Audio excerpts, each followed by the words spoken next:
And so let's continue our conversation about Napoleon, which we're having which we should have recorded some. So I will repeat for the listeners what that. So last night I'm sitting with Mark and his wife, who really keeps him in line. I got to say that Vivian keeps him totally in line. It's a beautiful thing. Yeah, because that sucker needs to be corralled. So we're all 2 hours and 58 minutes of the thing, or 2 hours and 38 minutes, 158 minutes overall. So it ends, and the most perfect review of this film was Mark's reaction right after the movie ended. The credits start rolling, and here's Mark right over to my right, and he goes, "Huh." That's still funny. It's still funny. That was it. That was like the perfect review. Can be taken many ways, but still funny. Whatever. There it is. Huh. I'm having an issue with all of these things. 2.5 hours. If all that generates is, huh. That's not a good situation. Yeah. Where was I when you guys were at that? Yeah, I was at Emerald Fennell's new film. Saltburn. So you were that was the Hollywood Cemetery, right? The one I went to was down at the Ace, some sort of premiere, blah blah blah. I don't know what thing down at the Ace where we have the big film week thing there, and it was all fine. And I got to tell you about the same review. About the same review. Well, here's the thing. I liked it the first time I saw it when it was called The Talented Mr. Ripley, which I liked many years ago when it was called Purple Noon or something, whatever that Frenchman was. Yeah. Adapted from the. So I've seen this movie many, many times. I always like it, but I have seen it. Yeah. Yeah, there it is. Oh my.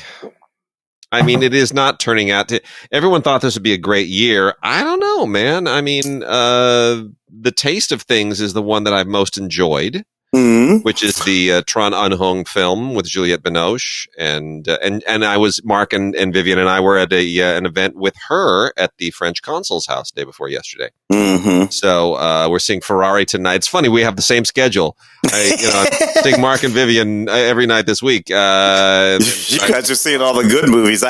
Seeing Ferrari tonight and seeing Color Purple tomorrow. Going to the premiere of Color Purple tomorrow. Yeah, I'm at Saltburn and Next Goal Wins and Hunger Games and Battle of the Songbirds and Snakes. That's what I'm doing. You guys at the French frickin' consulate, and I'm over with the damn Hunger Games prequel. Yeah. Sorry about that. I'm on the show this week, so it is what it is. It is what it is. Yeah, but it's that time of year, and you're all right, of course. And I've seen a few films that I thoroughly enjoyed. The historical drama about Bayard Rustin. Oh, good. I haven't watched that yet. Coleman Domingo playing this figure who's a very important figure that not enough people know who Bayard Rustin is. The reason there was a march on Washington is because of Bayard Rustin, the guy who's standing to his left, Martin's left, and nobody knows his name. But that's the thing about those histories. There are always those people in those histories. I am very much looking forward to seeing American Fiction. I don't know if you've seen the trailer for it because. We've known each other for over 30 years. And have you seen the trailer for American Fiction? I have seen the trailer for American Fiction, yes. I watched that trailer and I'm like, this is about Tim. I swear, this is significantly about Tim. I'm not even going to disagree with you. Jeffrey Wright, I'm looking at him, I'm like, oh my God. It's okay. Yeah, but I haven't seen it yet. I still have to see it too. So looking forward to that. I don't know, man. As you say, the year, it's feeling like the films that will be contenders are films we've already seen. Oppenheimer. Certainly Oppenheimer, certainly something around Barbie, certainly the script for Barbie anyway. A few of those. But I don't feel, me not a big fan of Killers of the Flower Moon. A movie I appreciate, but I'm not going to be handing any awards to. Right. And which means that whatever it's going to be, I haven't seen The Color Purple yet, the musical adaptation of The Color Purple that's coming up.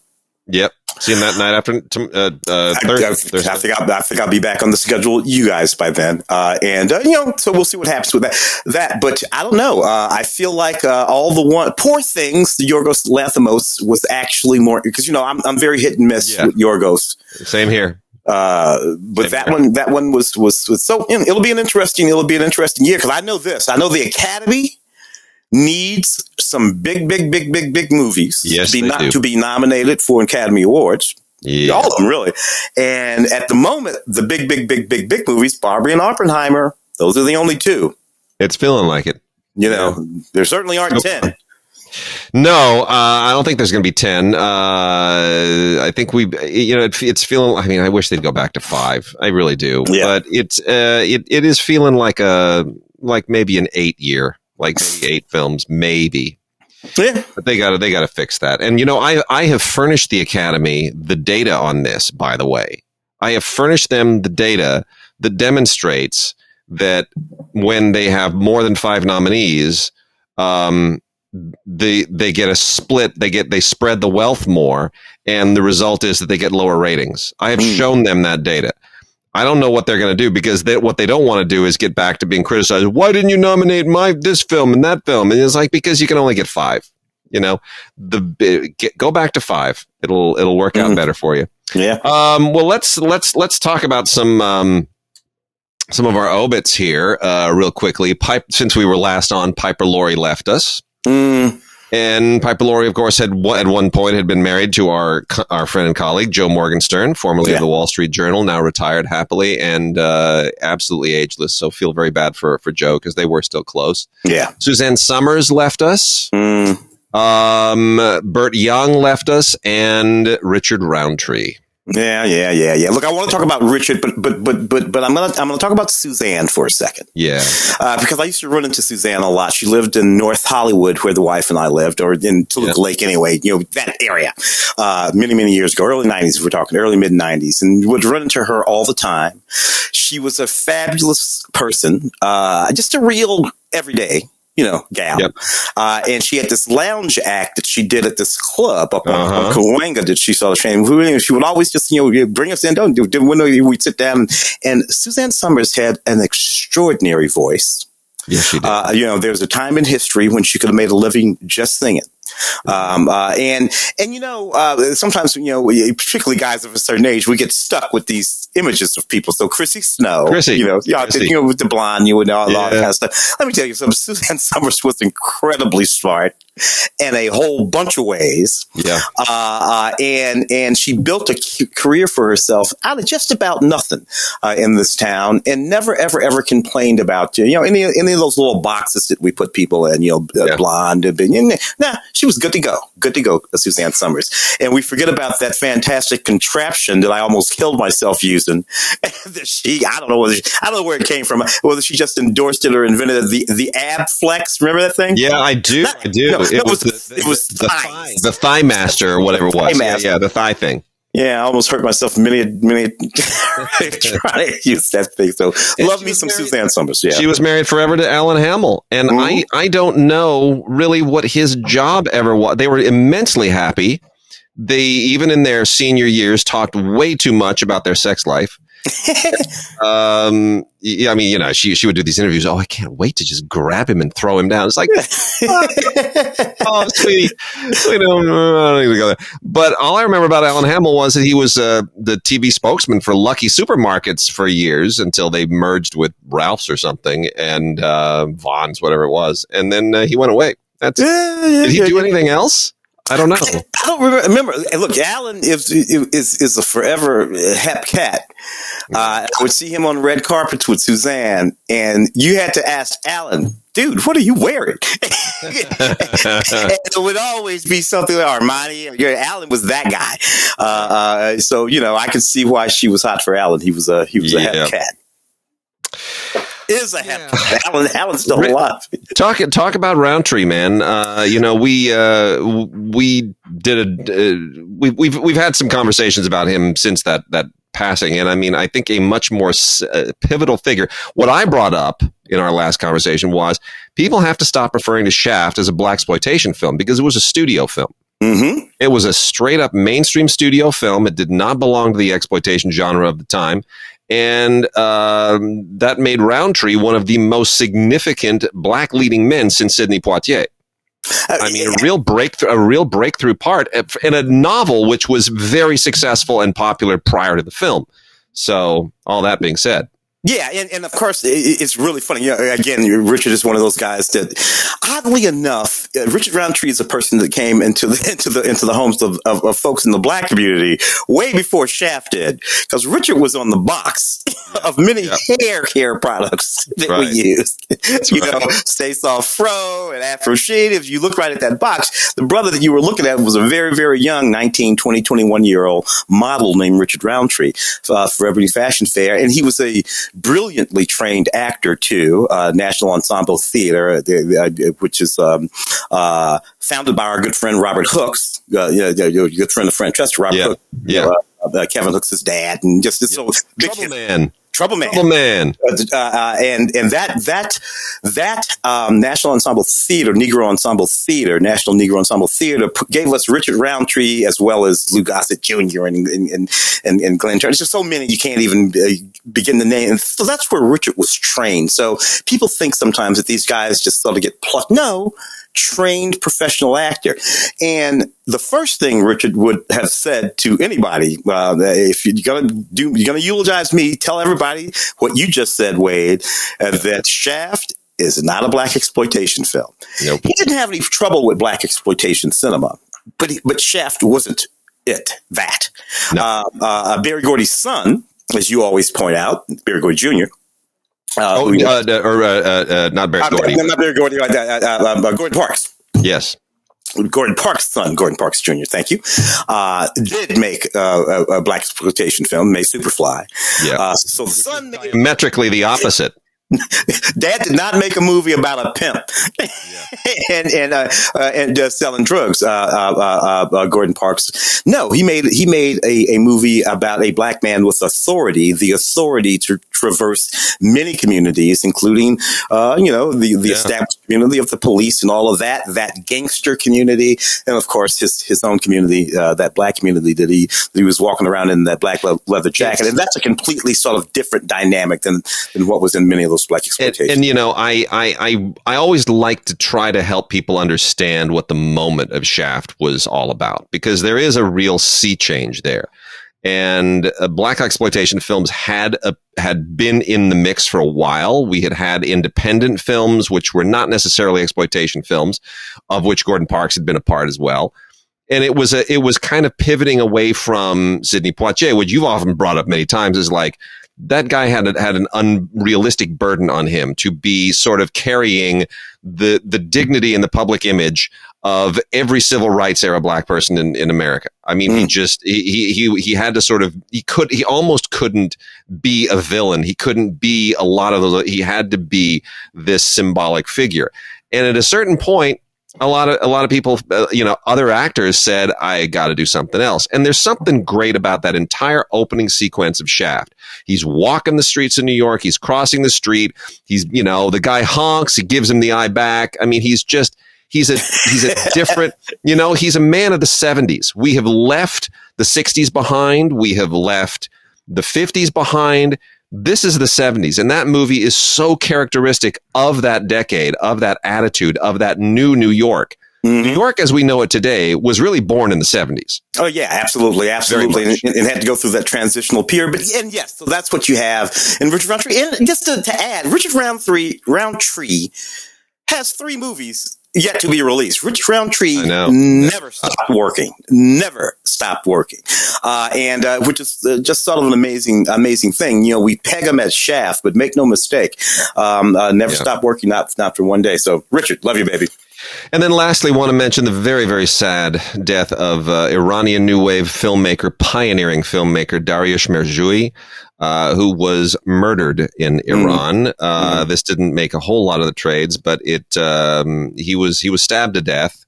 There are no suspects in the stabbing, and it is expected to event. I mean, it'll never come out, but I think a lot of people, and I'm one of them, think that he was in fact killed by the regime. Made a lot of wonderful films. Hamoun from 1990 is an amazing movie The Cow, his 1969 or so, 69. late 60s. Yeah. Yeah, it's a wonderful, wonderful film. Layla is one that I absolutely love. I reviewed that in 1996, the Pear Tree 98. I mean, he was amazing in the 90s in particular. Turan, and recently, I guess that's the 2000s anyway. I remember Turan, this is 2000 sometime. I think you're probably right, Wade. And the regime. He gave a speech last year where he talked to in a theater. He talked to an audience and he lambasted the regime for its censorship and said, "I can't take it anymore. I want to fight back. Kill me. Do whatever you want with me. Destroy me, but I want my right." And indeed, they appear to have done just that. He and his wife on October 14th were both found stabbed to death in their villa. And I hope maybe at some point we will find out what happened. But Jafar Panahi, who is no stranger to his own troubles, was there and spoke at the funeral. These brave Iranian filmmakers who stick it out and have not gone expat. It's very, very impressive. Darush was 83. Yeah, I think. He's in his 80s. About that, yeah. So, a stalwart in a long life, a long career, pioneer, and I think that was his intention, just to simply call out the system. Yeah. Yeah. Well, we're going to hit a few foreign films here. I'm just going to blow through these foreign real fast because these are some really important foreign films we haven't talked about in a little while. And right off the top, I want to talk about Leda. The Myth Comes to Life. This is in 3D and 2D versions on one disc. Really interesting movie, utterly fascinating, based on a Greek myth. And this is on Blu-ray from Patagon Films and Archive Media. And if you still have a 3D Blu-ray player, this is not a bad thing to throw on there because it's not like a Hollywood 3D film. But obviously that whole technology is harder to come by these days. But what an utterly fascinating film this is. What a strange, unusual, fascinating movie. It's about a woman who has these hallucinatory visions. And this is directed by Samuel Tressler IV, debut filmmaker, very stylized, very, very impressive. But if you know the story of Leda and the Swan, it's an ancient Greek myth. The Spartans, I think she is, something like that. Yeah. It's this kind of modernizes it into this period environment from about 200 years ago is when it looks like it's really taking place. And it's this kind of crusty mansion. And it really is, it modernizes the myth and yet it leaves it in a different period. And the way the 3D is used is really interesting. I had to go, bust out the 3D glasses, which I haven't used on, the one TV here in ages. Like we only have one TV that's 3D in the house, right? So I went and busted that out, and it really is. It's cool. It's really worth it. And I don't praise 3D very often, but it's worth doing here. But no, it's haunting, and it's beautiful black and white photography. Really. Mixed with color at points. It's a little bit experimental, but it's really a wonderful, wonderful modern mythical retelling. So there is that, and I look forward to all the people involved in this who are all involved in the commentary. I look forward to them being involved in other things in the future. Very interesting film. We also have on Blu-ray Rodeo by Lola Kivoron. This is it's basically a rebel youth film. It's in French. It's part of this new kind of there's a new movement in French cinema which is very much about angsty youth, and it's a little bit where American films were in the 50s, and then again for a moment in the early 90s. That's kind of there's some of that restlessness with the young French filmmakers right now. And she's, she basically rips people off. She rips off motorcycles. She has a scam. I love that movie, dude. That girl in that movie, cool, right? She's captivating. She has this giant gap in her teeth. What do they call that? I forget what they call it. Diastema. And she's ridiculously beautiful, and it's just it's just really sort of striking. She was the thing that really made that movie. Yeah, it's amazing. It's a gritty, cool film. It's part of this. It's part of a new thing, which includes, Lajli, who did the new Les Miserables, not based on the Victor Hugo. It's basically about the urban area of Paris known as Les Miserables. He did that a few years ago, which was the French submission for the Oscar. It's all kind of in the same mix. We have a great film here from Italian director Emmanuel Crialis called L'Immensità with Penelope Cruz, who does movies equally adeptly in Spanish and in French and in Italian. And this is a very autobiographical film on the part of Crialis. Very interesting movie. There's a revelation from his life that no one knew that he made around the time this film was released. I won't get into those details because it's very politically volatile, and I want people to put their politics aside in this, because this is him telling his story in a very personal and non-political way. Growing up in the 1970s and certain coming of age struggles, and this is the story of Penelope Cruz and one of her children. And how they are trying to sort of navigate all of these family issues in the 1970s. Really a very interesting film, worth discussing after you've seen it. Another, Juliette Binoche, who I just met 2 nights ago at an event at the French consul's house with Mark and his wife. She's in a number of films lately, including Between Two Worlds by Emmanuel Carrère. She's wonderful in all of them. This is from Cohen. It's just a beautiful movie. See it for Juliette Binoche. She plays a woman who gets a job. How do I even do this without giving it away? She's, you find out fairly early on. She's an author, and she goes undercover to write about the people who are the working class cleaners on this ferry that goes, back and forth between northern France and England, and she keeps it a secret, gets to know these people, and it then eventually takes some interesting dramatic twists and turns. But it's really a wonderful film, and it's actually shot on the ferry. I mean, so it's not like they recreated the ferry on a soundstage somewhere. Another great French film, this wonderful actress I've never seen before, Laura Calamy, in Full Time by Eric Revel. The French make a lot of movies about working. Americans don't. Like, you find a lot of French movies. Oh, we used to. We don't anymore. your Martin Ritz and your exactly 25, 30 years ago, but not anymore. Exactly. No. Yeah. But the French are very, because unemployment and jobs and work frustration, it's a big part of French culture, always has been. And this woman is just, she's trying to get a decent job.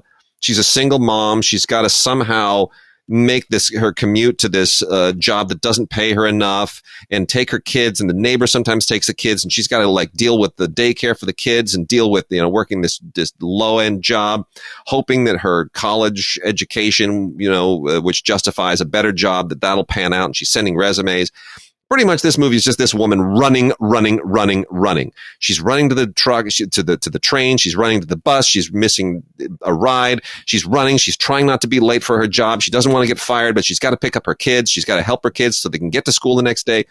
It's exhausting watching this poor woman in this movie. It's an extraordinary film. Of course, this is all during this national transit strike, of which there are many. Yes, right. Of strikes of all sorts there. And of course, there's an empathy because the strike is why. Why are these people striking? For a better wage, for a better cost of living, but what does she need? A better wage. So the strike, the thing that is killing her is she's caught in the middle. It's an extraordinary thing. And then we have Lee Rijun's film Return to Dust, which is a beautiful love story. This is not on Blu-ray. This is on just DVD. But it's really just a beautiful, beautiful love story. It is in Chinese, in Mandarin Chinese. Comes with a great short film called Hair Tie Egg Homework Books by the same director. No, actually, it's a different director. Sorry, Luo Rungxiao. It's a different director. I thought it was the same director. Anyway, no, this is just this is a wonderful rural love story about a farmer and his wife and their rural struggles. And it's I haven't seen a Chinese film like this in a very, very long time. This is kind of almost fifth generation style filmmaking. So it's not concerned with, technology and Chinese economy and their place in the world. It's gone back to that wonderful poetic realism that was part of the fifth generation. So that's a beautiful film called Return to Dust.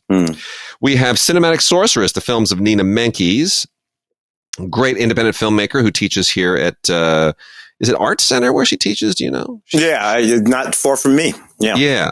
So, but she's been for years. I mean, since the 70s, she's been, a significant figure in maybe 80s. I think it was the early 80s when she really kind of broke out. But anyway, a really significant figure in American independent film. And this is a whole bunch of her films combined here. The Great Sadness of Zohara, Magdalena Viraga, Queen of Diamonds, The Bloody Child, all of these wonderful restorations of these films, and plus a lot of great extras, interviews with her and some of her collaborators, Q&As, audio commentaries on all four of the films. And it's great. This is great American independent filmmaking. Kind of, she's been right at the forefront of it for the last 40 years. Really nice compilation. And then wrapping this out with the newer films on the foreign front, Past Lives, which I think all of us really love. Tim, you think this is going to have some Academy Awards love? Oh, I think so. It's one of the ones that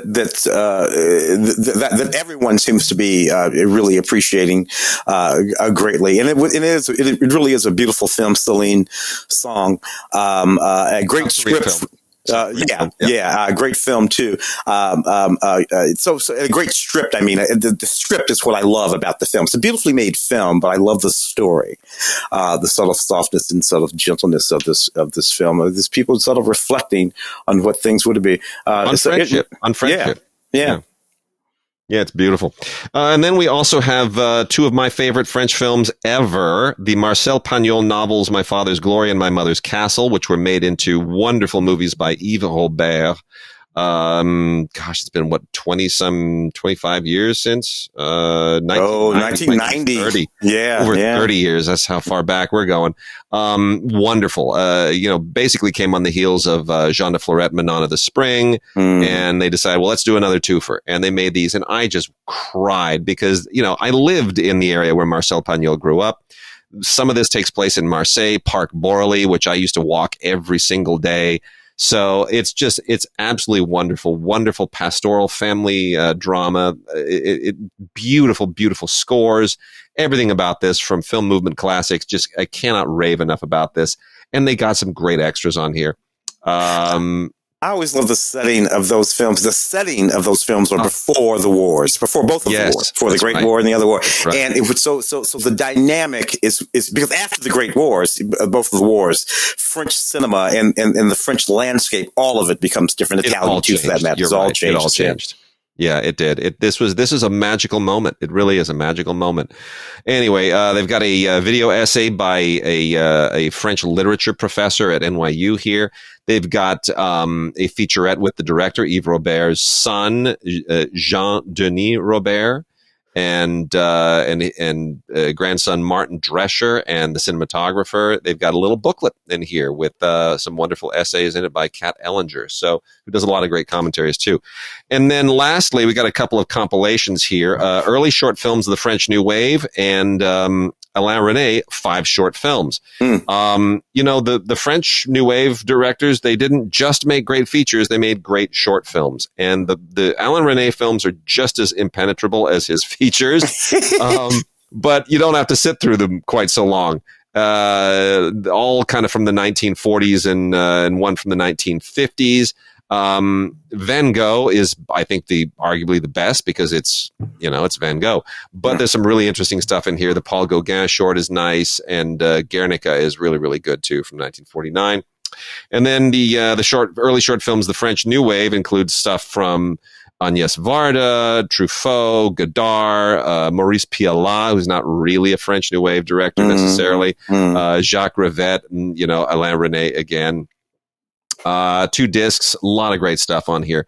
A lot of those folks, we're just starting to lose a lot of those folks. Agnes Varda and Godard, 2, 3, 4, 5 years ago, not terribly long ago. I think Alain, I think he was still around to the early 2000s, maybe 2014, 15, something like that. He did a thing. So these people are just about now starting to slip away. So they are indeed. It's very, very sad. It's very sad. A few docs I want to pump through as well, and then we'll jump into 4K and TV and everything else. Docs, real quick. We got a great thing on the story of Don McLean's American Pie. It's called The Day the Music Died. Believe it or not, there's a lot to say about this, and it's really worth checking out. Paramount Plus apparently funded this, and good for them because there's a whole MTV angle to it. But I love that song. My wife actually in college got extra credit in a class once for they on their final. They were told you'll get extra credit if you can write down all the lyrics to American Pie. And she and one of her classmates did it. They wrote the whole, and that's like an 8-minute song. Yeah, with a lot of verses. Yeah. That's crazy. Anyway, crazy stuff. Clerk, a documentary about Kevin Smith, who is now about 180 pounds lighter than he has ever been before and healthier. But what a really interesting doc this is. It's really interesting. Malcolm Ingram directed this. He's done some, Small Town Gay Bar is one of the films that he's done. This is a solid 2-hour-long documentary about Kevin Smith, his whole, and it's subtitled. It's like the geek who would be king is kind of the subtitle to it.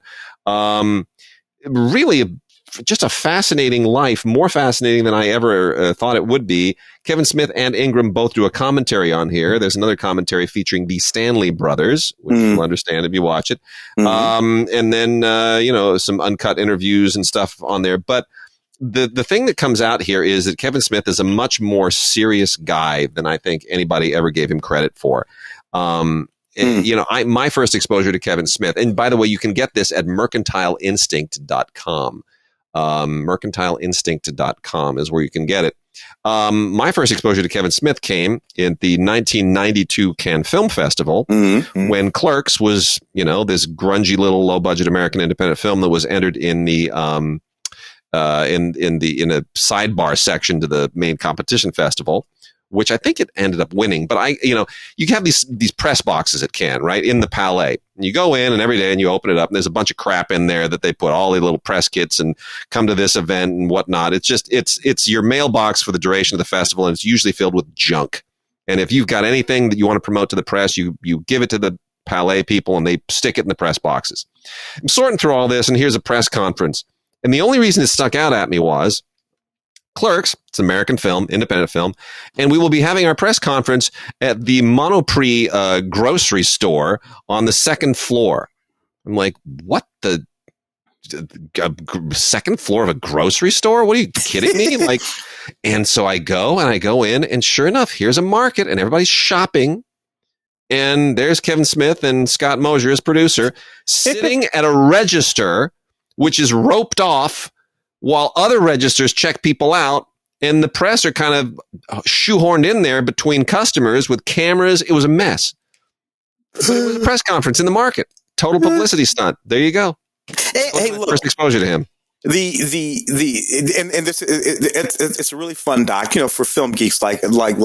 But it's really interesting because this is about a guy who came out of Red Bank, New Jersey, some little in New Jersey. Yeah, a video store period. Our period. VHS and all that stuff that's in Clerks, and figured out a way to penetrate the industry. From that point of view, and never really from that actual physical space that he never really left. left. Kevin really never came to Hollywood.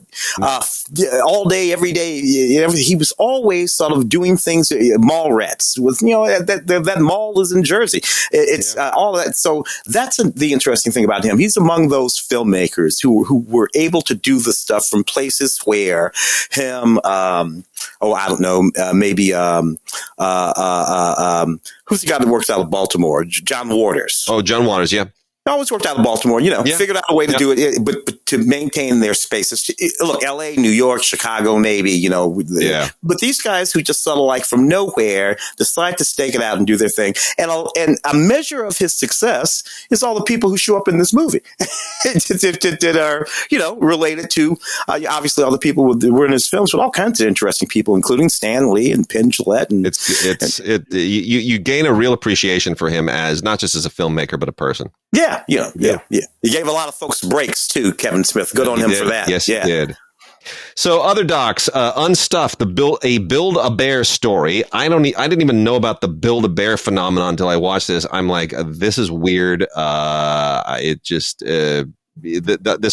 was a full-blown phenomenon. These custom teddy bear, it's just a weird thing. If you know about Build-A-Bear, the Build-A-Bear workshop, my goodness, what a very strange, ultimately totally American thing. This is all about the building of that company and the phenomenon, which spans, well over a generation. And a lot of interesting people show up in this thing, including, believe it or not, John Lovitz and Mario Lopez. How and why they show up, you got to watch. Wait, dude, Jerry Mathers? I know, right? Mike Tyson? Mike Tyson is in this movie. So anyway, it's hilarious and weird and creepy at the same time. Yeah. We've got the complete story of film by Mark Cousins, which is 18 hours. 18 hours. You got to really, really not just love movies, but you got to love the movies that he loves to sit through this. This includes 2 films. The story of film, An Odyssey, and the story of film, A New Generation. And really, it's just personal essay stuff. He has done an amazing job of editing together all of these things and these connections that he sees in the history of cinema. Some of it is really off the wall, and I don't know that I agree with it, but I enjoyed the journey. But man, it is it's a lot. It's 18 hours, man, on 4 discs. So set it on in the background, let it roll for a few days. Tune in when you see something that you like. All Man, the International Mail story.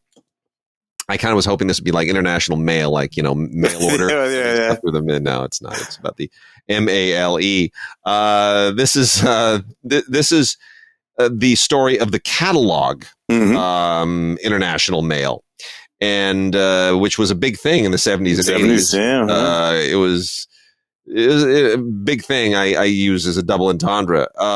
It sort of emphasized a very particular kind of masculinity that is sort of laughed at now. It's the Chippendales kind of masculinity, and that came and went. Might make a comeback. Let's hope not. But anyway, it's a really interesting story. International Mail is a magazine. Really interesting story. Nuclear Now is a documentary. Oliver Stone directed this, which is all about reconsidering nuclear power. And it's not exactly the kind of film that I would have expected Oliver Stone to get behind, but the angle is, with respect to climate change and cleaner nuclear and, safer nuclear technology, a lot less waste. Yeah. So really kind of an eye opener and again, a good conversation starter. Yogi Berra, It Ain't Over is wonderful. You learn so much about Yogi Berra in this. And yes, it's got all of his funny stuff. His family is, all over this thing, and you get all kinds of great stories about the Yogi Berraisms and all that. But what you also learn is the relationship between Yogi Berra and Jackie Robinson, which is so special. And was he out? Was he not out? The famous tagging at home. And Yogi swears he was out. I tagged him. I mean, it's a great little bit in an overall wonderful movie about a fascinating guy who was, look, I'm not a baseball fan. I didn't know he was like, in addition to just being a guy who said weird, funny stuff and showing up on commercials, I didn't realize he is literally like the most legendary catcher in the history of the game. Oh, yeah. I didn't know you could be legendary as a catcher. As long as you catch the thing. But no, man, catchers are a big deal. Yogi Berra was the guy that figured out. Yogi Berra was the guy that figured out how to throw people out. Yeah. First of all, he was fearless. He's 10 World Series rings. This guy. I know. Isn't that unbelievable? That's unbelievable. I was always too afraid to be a catcher. Yeah. Yeah. The Life and Times of Allen Ginsberg. I mean, what else are you going to say? Yeah. Allen Ginsberg is like an archetypal figure from the 60s, counterculture figure, writer, activist, poet, all of that stuff. And this does a very good job of distilling an enormously significant life, whether you love him or hate him. And a lot of people love him and a lot of people hate him. It takes, a good 3/4 of a century of history and centering around this guy, and it distills it into a very, very strong film. And incredibly, it's a short film. It's 84 minutes. It just blows by. But this was made in 1999, and it is still super strong. It is out on DVD, directed by Jerry Aronson, and you get a second disc on this 2-disc set, which has tons and tons of extras as well to supplement the historical perspective. It's great. Also really good, even though our friend Ray hates it and has given me no end of grief for liking it, is The Storms of Jeremy Thomas by Mark Cousins. Jeremy Thomas, Jeremy Thomas's dad and uncle were both filmmakers. His uncle did all of the Carry On films. And which are, just a huge legendary franchise, the greatest franchise in British comedy history. And Jeremy Thomas grew up in the business and became a producer, but he's an art. I mean, making artistic films was his thing. He won an Oscar for The Last Emperor, but he has done so many other significant films that it's, Cronenberg's Crash and Nicholas Roeg's Bad Timing. And, a lot of just amazing films with amazing filmmakers that otherwise wouldn't have had a chance to get made. And, that's where he poured his passion. And this is Jeremy Thomas is getting on in years, and Mark Cousins and Jerry Thomas they hop in a car together and on their way to driving to the Cannes Film Festival. And he pieces that road trip together with clips from the films and interesting observations. And I just loved the journey. I loved the journey. In recent years, he was an executive on EO, that movie about the donkey. Was that last year? Might have been year two. We're going to talk about that in a minute too, because that's on Blu-ray with us this week. Yeah. So he's up there, but still swinging. He's still swinging. And then, do you like Filipino food? If so, you're going to love Ulam, main dish. We don't have, we have like Los Angeles has a huge population of people from the Philippines. Filipino population there is huge. They're great. They're very deeply in elder care. All the elder care facilities here are run by Filipino families. Not a lot of Filipino restaurants, though. Notice that? I know it's absolutely true. When you compare them from other cultures from that portion of the country and the restaurants and the food culture that's represented back here, not a lot of Filipino restaurants. Yeah. So I thought this was fascinating, and apparently it's starting to have a rise, and it's going to make a bit of a thing. But no, this is one of those movies that makes you hungry, kind of like the French film, The Taste of Things, or Eat, Drink, Man, Woman. I don't see it on an empty stomach. But it's quite good. I'm probably the only person listening to this podcast or involved in it who cares about this. But Lionesses: How Football Came Home, wonderful Blu-ray documentary on the English women's national soccer team, which finally 2 years ago they won the Euro, and which was the first major championship for a British national team since the men won in 1966. And this year they made it to the finals. They lost to Spain, but what a great showing! What a great showing!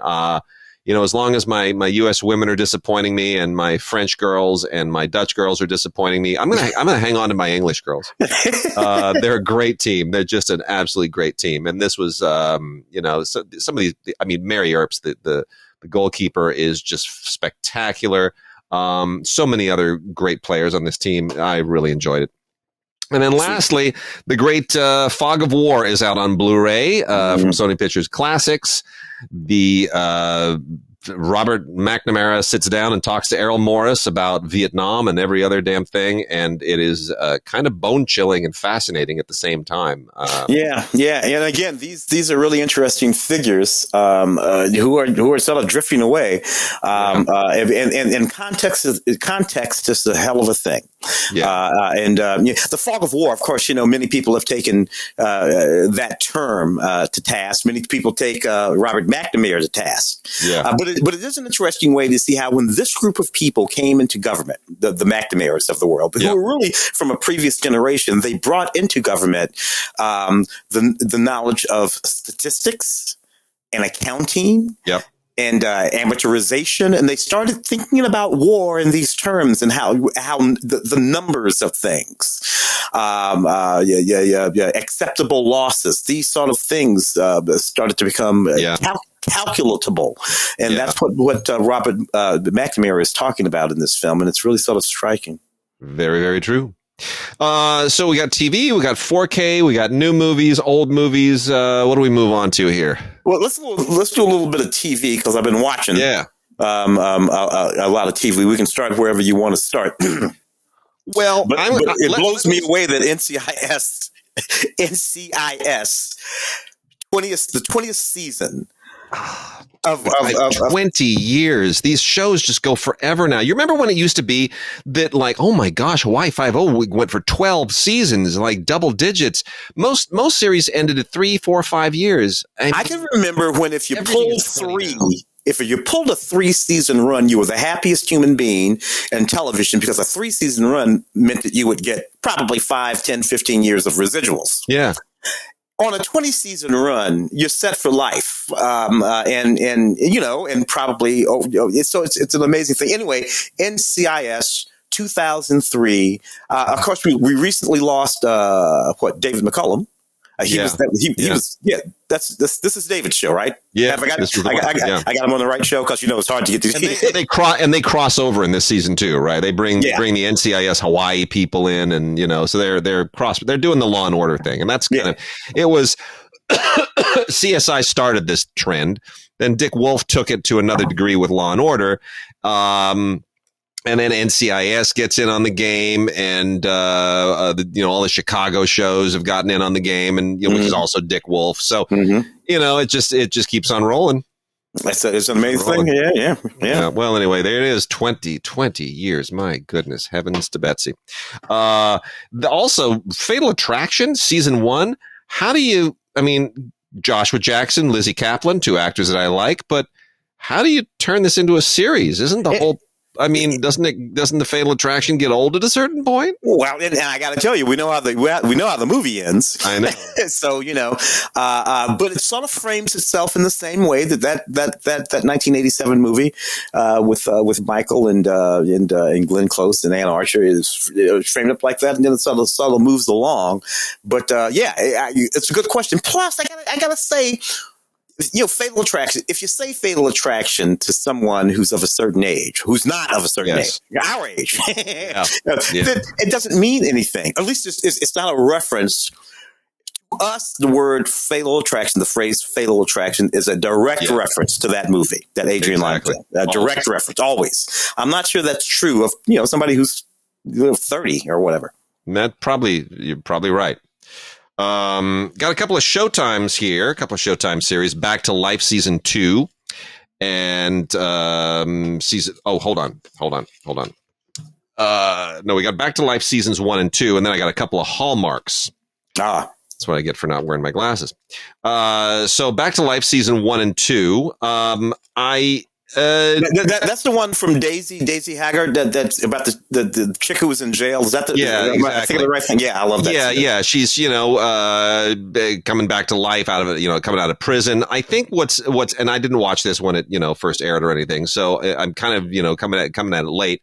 I think it's a really interesting idea to look at a woman integrating back into society after a lengthy prison term. Not something we talk about a lot.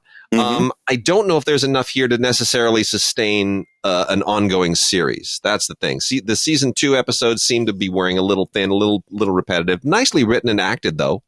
It feels like they're squeezing the turnip a little. What I liked about it is that it's a comedy.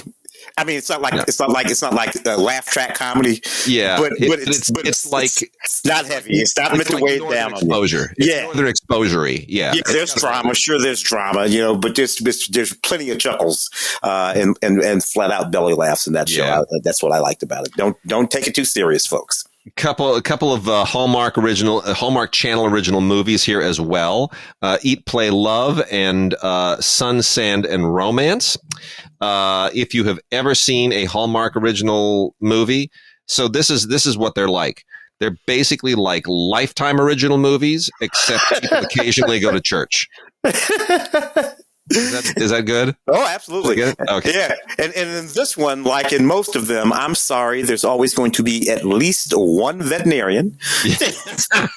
Somebody's, you got to spend some time at it. But dude, Lee Majors is in this one. Yeah.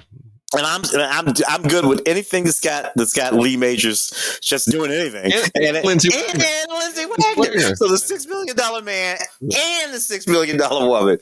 So I'm good. I'm good. That's and that's the only thing that really made it worth watching. Is like, oh my goodness, and then it made me want to turn it off and go watch some old episodes of Woman. Yeah. Only in the other order. The Bionic Woman. And I will tell you this though: when you consider that, when you look at the two of them, you go, okay, Lee Majors, you're looking pretty good for your age. I mean, he's like 80 now, isn't he? He's got to be like 80. Or pushing it. You look at Lindsay and you go, girl, you haven't aged. What have you done? You're amazing. She's so beautiful. It's just ridiculous how great she was. And Lee had a moment there in like the, I'll call it the late 90s, early 2000s, where he kind of let it go a little bit. But interestingly, pulled it back together in the later years. He's tightened it all up and got it all back. I'm like, look at Lee. That's Eat, Play, Love. And then the other one, Sun, Sand, and Romance, it does not have Lee Majors or Lindsay Wagner. It all takes place at a summer resort, and it's whatever. It's fine. It's gooey. It's it is what it is. So we talked also about Chicago CSI Vegas is in season 2. There's not really a ton to share there. It's just CSI stuff, and then there's casinos in it. And then Chicago Med is in its 8th season. I truly can't believe how long some of these shows run. The best thing about Chicago Med is Oliver Platt, man. Yeah. The guy, I'd like to see him do features again, but he is so good in everything he does. He just brings that gravitas. Yeah, and as you say, Oliver was that guy in features all through the 90s who was, not the pretty guy, not the handsome guy, but the guy that held the weight, that put the weight in those scenes in a bunch of big ass movies, with Julia Roberts and Kiefer Sutherland. And what was that one where they were all dead? Yeah, Flatliners. Oliver held that movie down. Anyway, yeah. Yeah, Big Night. Sherman, Big Night. Sherman was in a really great movie with Oliver, our buddy Sherman Augustus, called Zigzag.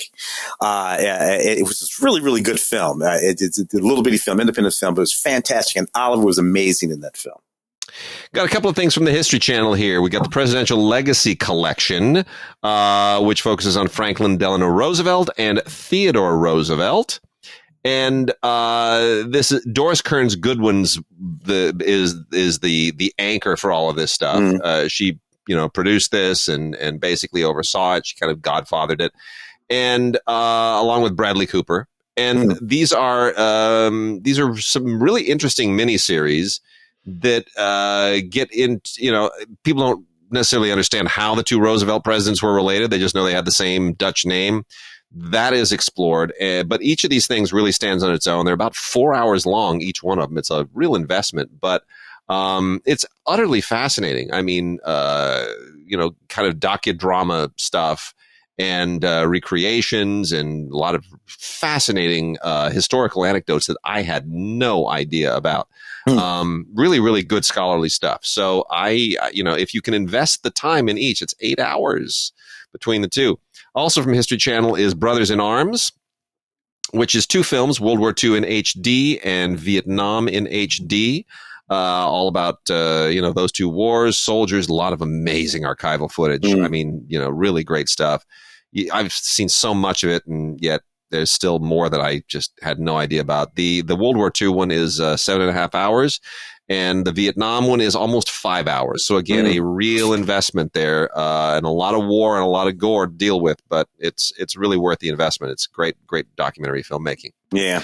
Yellow Jackets season 2, also on Showtime. I don't know, man. You look, the first season I really deeply appreciated of Yellow Jackets, and it was the story that I deeply appreciated, sort of the way it was structured. But I've always thought that this is a story for a movie, or perhaps a limited series, like a female Stand By Me, kind of a thing, right? Yeah.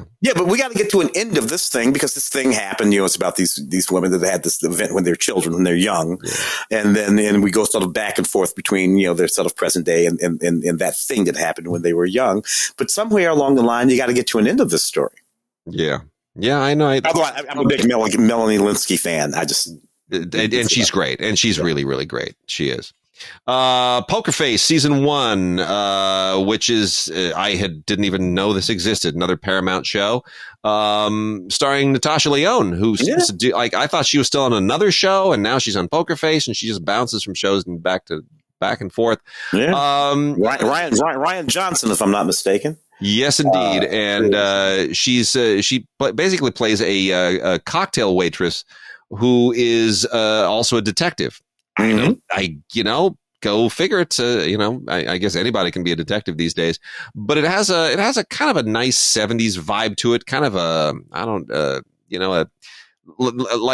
the semi-rural, out and about background, kind of somewhere between rural and urban America. It just feels, feels 70s to me. You know what I mean? Yeah. Even the cars. He's driving around in like a '67 Barracuda. Get that through this town. And I like some of the folks. I like Natasha, of course, but you got Benjamin Bratt roaming around this thing, which I like a lot. The people like that. Adrian Brody pops up here and there. You got Ron Perlman and Nick Nolte popping up here and there, and Judith Light from that old Tony Danza show. Yeah. If these people are from the 70s and 80s and 90s, and they pop up but they don't bring their personas with them. They come and they play these characters. And Tim Blake Nelson, Lil Real, Tim Meadows, you just never know who the hell is going to pop up in one of these shows. And I really dig that. Kiefer Sutherland stepped away from 24 for a while, and then apparently had the itch to play like a spy again, so comes back for Rabbit Hole, which is in its first season here on DVD. Not 24 though, and it feels like it's trying to be 24 without being 24. I don't know. It's part of the problem is it's not like straight espionage. It's corporate espionage, and that just isn't quite as interesting, I don't think. But I don't know. You tell me. What do you think? Well, I think this is mostly Kiefer wanting to look cool and walk around with a gun. Yeah, there you go. so they built a show for him. So that's what that is. Yeah. Oh, well, South Park, the Streaming Wars, couple of special South Park events here, the Streaming Wars and Streaming Wars Part 2. It's South Park. They're just making fun of streaming. In a very, very funny way. I'm surprised they made a separate Blu-ray release for those, but if you're a completist, go dig it up. We get Picard, the complete series, 7 hours of special features tacked on to this very uninteresting show that never should have been made, I think. But I don't know, Tim. You're much more forgiving. Of things. Star Trek and Picard. Absolutely, want me a Picard. Wasn't a Picard more or less framed as this? Well, this is set around the destruction of Romulus and some things like that. Now, what I liked about it is that John Luke is 95 years old in this series. Yeah. So they've done this math, for that matter. Patrick Stewart is damn near 95 years old. He might be 80. He might be 80. He's younger than William Shatner, and he looks 30 years older. Yeah, it's that British thing, and so they sort of account for that. And I like seeing a lot of these folks again. Certainly 7 of 9 and all that kind of stuff. Now the narrative, the actual story, that's the problem. That's the mess. The people, the stuff, the production value is all good. Unfortunately, it's just this really bad story. So for me, it was like watching several bad episodes of Star Trek Next Gen. But I keep hoping that after that there will be several good episoos of Next Gen. For me, it was like watching a daytime soap opera, except they're all wearing Romulan costumes. The Romulan politics just gets so hokey at a certain point. They're all conspiring and conniving and speaking English to each other and being sexy and weird. And it's like, at a certain point, I'm like, just stop it. This is like at least Klingon politics on when you would watch Deep Space Nine or you would watch, Next Gen. Klingon politics, they really went deep on. They will, like the language, you had to listen closely and go, I don't even know what the plethora of Clarong is, but clearly Article 5 subsection, quint clearly is important to the Klingons because they're devoting a lot to this. Like you bought into it, right? There was a thing. It was like the ancient lore. And here it's just like Romulans being, conniving and sexy, and I can't. I just couldn't go there. Yeah. I feel you. Titans. Titans' 4th and final season is out on DVD. I never really watched a lot of this show, but they get the kids and Robin and Superboy and everybody else, and then somehow it all kind of feels young and sexy and what they did for a long time with the WB and later with the whatever they turned it into. Well, Gotham and all that stuff. I don't know. This is way too mystically, magically, and we have I would have preferred it if they had simply pulled characters straight from this sort of universe. What's this? The DC universe? Is Batman DC universe? It is, and the thing is, this is peripheral to the Arrowverse, right? This is the one that doesn't tie into it. They kind of did their own thing, so you got to kind of just leave it alone and accept a whole different universe to this if you're into the Arrowverse. And I didn't like the universe. It was mystical, magical crap. So they also got the complete series on Blu-ray. So what we got here is the 4th and final season on DVD, but also the complete series on Blu-ray, which comes with a ton of extras. And I mean, my only gripe with this, and I have not watched it religiously, is they do that thing that they did on the other Arrowverse show. Which one? They're all a traveling ship. Guardians of the Galaxy. Not Guardians of the Galaxy. League of Legends. Legends of something or other. Legends of Tomorrow. Thank you. Yeah. We'd see too much stuff. Legends of Tomorrow, which is that they keep swapping people in and out. Oh, yeah. It's just, it's too many to keep track of. But anyway. Ozzie and Harriet, seasons 13 and 14. And you know what blew my mind with this was I used to watch Ozzie and Harriet reruns. Mm-hmm. But when I was watching Ozzie and Harriet reruns, we had a 13-inch black and white television. So and then once we got a color TV, and I was on to Get Smart and, Batman and, a lot of other. I never realized that a lot of those reruns that I was watching of Ozzie and Harriet on our 13-inch black and white TV were shot in color. Oh, really? The 14th season of Ozzie and Harriet is in color. I did not know that either. Isn't that crazy? And we wouldn't have. No. And so Ozzie and Harriet ran about 10 years. I think it started in 52. Ran 14 years. It started in 52. So the last season would have been 64, 5, 6, something like that. 66, something like that. 1966. So, I guess we would have been right smack dab at that moment where in living color, with that thing that they did at the, wow. Yeah, 14 years, 435 episodes, and son of a gun, there's color here. And I'm looking at it, I'm like, wow, I know what Rick Nelson's skin tone is. This is kind of amazing. I mean, this is a revelation. I had no idea. I had absolutely no idea. So this is like watching this show for the first time. Seeing these color episodes, I'm like, some of these I'd seen, many, many times as a kid. And I'm like, holy cow, this is a whole new way of seeing it. This just comes to life. And I almost feel guilty. It's almost like it's been colorized. But not at the same time. So we also have the complete He-Man and Masters of the Universe series, which recently, this is 3 seasons, 26 episodes. Never liked this show. This is the second of the He-Man series here from television. I never particularly cared for this at all, but who cares about me? But let's talk for a second about the live action version, which just switched studios. I think Netflix passed on it and somebody else just picked it up. I literally saw that just the other day. So what do we think about a live action He-Man? First of all, when you say live action He-Man, my mind does not go to anything modern. My mind goes directly to Dolph Lundgren. Exactly. And that movie. I think Courtney Cox was in that movie well before her turn on Spins, and one of my homies who's in Star Trek Voyager. I can't remember. He's the teenage boy in that movie. So my mind goes there immediately. Now, that notwithstanding, a contemporary He-Man. I don't know, man. The cartoon series was never really my thing either. That live action movie from the 80s was terrible. It was terrible. So I can't see how we get there. Although, you know what I loved in that movie? Skeletor was played by, I'm going to say, I think Jack Palance, maybe? Oh, no, it was Frank Langella. Was it Frank Langella who played Skeletor? It was Frank Langella who played Skeletor, yeah. And I just remember that actor, he was great. Skeletor was executed in that film. It's like he was in an entirely different film. I know. A much better film. but that's what I remember about that. What do you think about the possibility of a new one? I just, my number one problem with He-Man is his haircut. I'll be honest. that little page boy. It's that page boy thing, and all I can think of is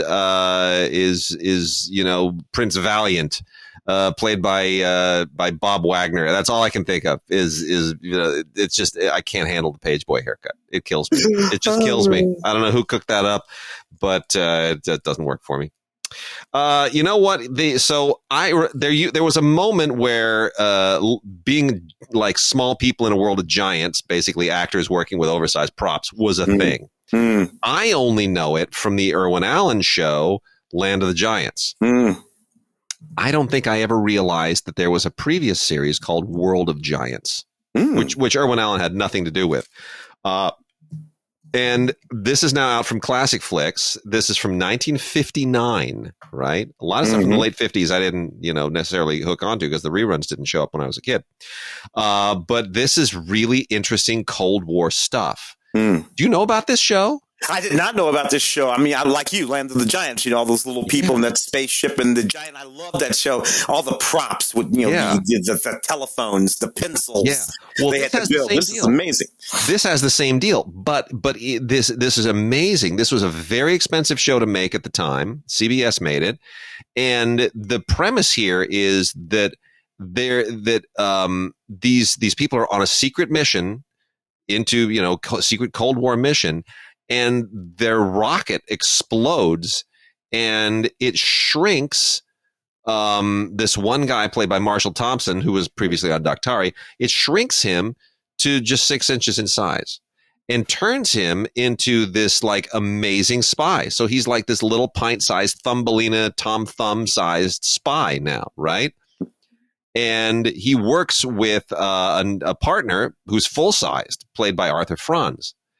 And, there are other, basically, if you imagine it's like Mission Impossible, if Martin Landau were Ant-Man, right? If he were Ant-Man and he couldn't get to be big again. Really very interesting. And it didn't last longer than a season, only 13 episodes. And I feel like it should have had more because there's so much that it could do here. Gavin MacLeod shows up on this thing.